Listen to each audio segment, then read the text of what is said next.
very clever thinking by Jackson Evans, a young man who crosses a line to win the opening Australian Endurance Championship race of 2017. And our race winners, the Valvoline Audi pairing of Tim Miles and Jackson Evans.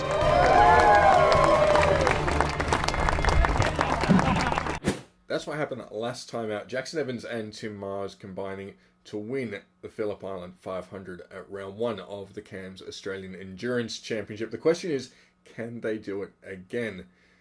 This time we head to Sydney Motorsport Park for round 2 of the championship. 129 laps. Should the race go its full distance, it will be the longest race in Australian GT history. That's a record that stretches back to 2007. Before we delve into the weekend ahead, let's recap what happened down at Phillip Island. Of course, it was Miles and Evans who took the win there for Valvoline Pem Racing, heading home the Autex Mercedes of Dom Story and Peter Hackett, while in third it was Fraser Ross and Warren Luff in the Total Opticoat McLaren. In the early stages, Peter Hackett and Liam Talbot ran nose to tail the Mega Racing Porsche with the upper hand until Hackett eventually found a way through at turn 3. Not long after, a sudden rain shower soaked the circuit and saw the field pour into pit lane.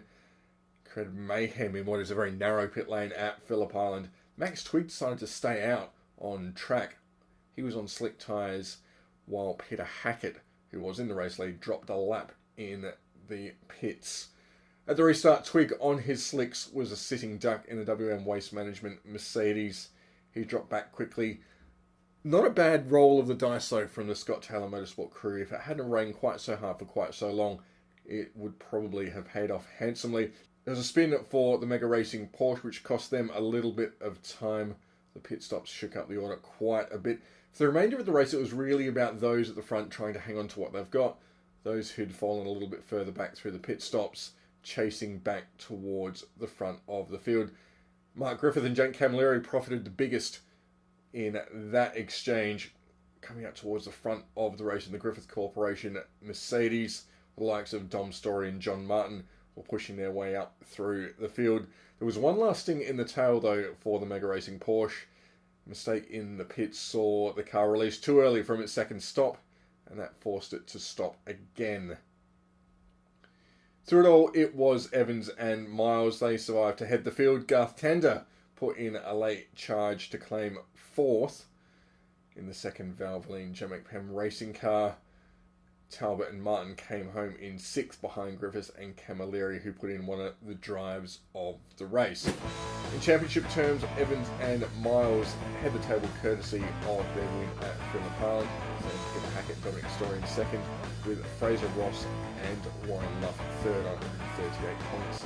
Garth Tander has other commitments this weekend, so he'll drop down the order no matter what happens. But Jeff Emery sits 4th, just 9 points ahead of Liam Talbot and John Martin.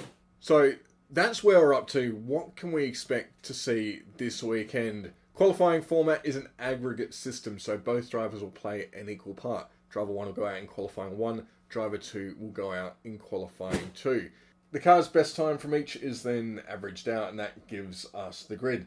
Both drivers therefore have an equal part to play in securing that grid spot. And don't forget there are points on the line in each qualifying session, so there's an extra little incentive there for the guys to set a quick time.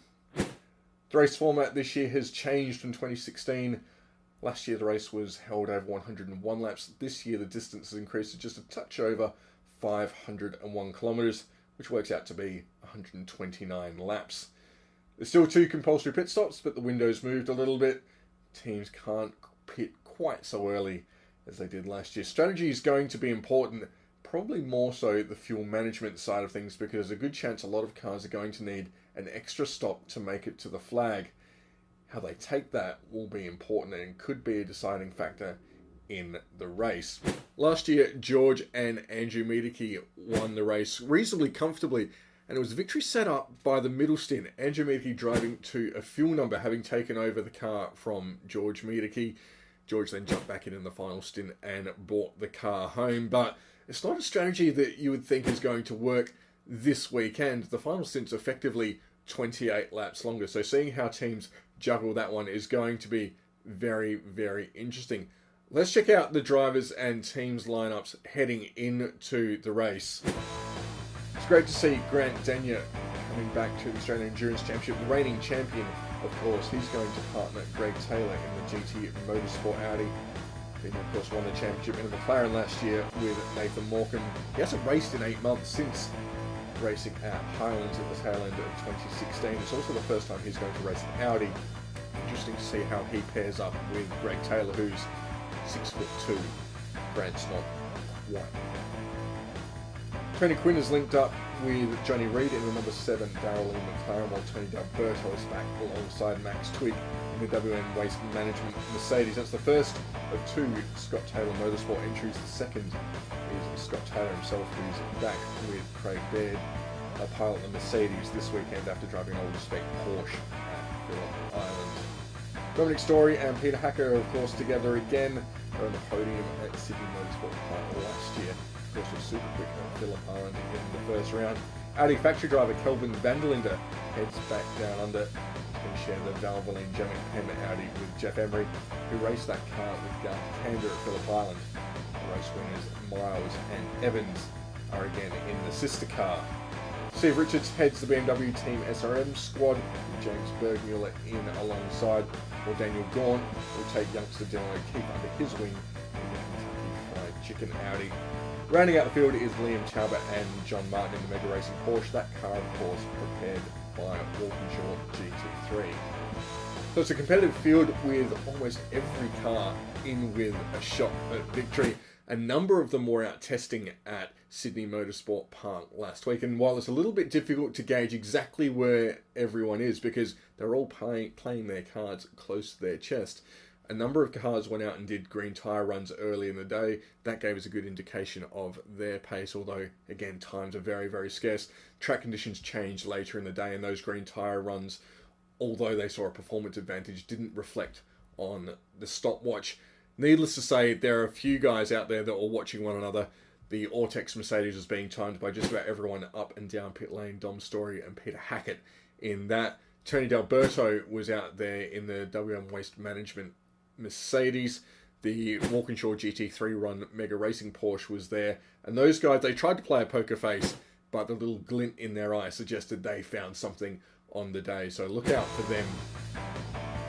So this is how the weekend will unfold. An early start on both days. Practice on Friday morning will be teams' only chance to dial their cars in before qualifying. Whether the car's best time for each session is averaged together to determine the grid. It all then gets underway on Saturday morning with the 129 lap race. Expected to last more than 3.5 hours. If you can't get to the track, there will be live coverage on Fox Sports, channel 506, so you'll be able to enjoy every lap in the comfort of your sofa.